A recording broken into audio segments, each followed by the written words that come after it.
tanging larawan mula ang aking pag-ibig.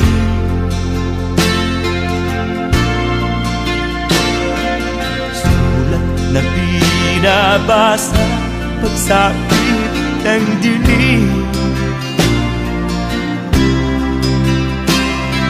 Ikaw ang laman ng isipan ko bawat saglit.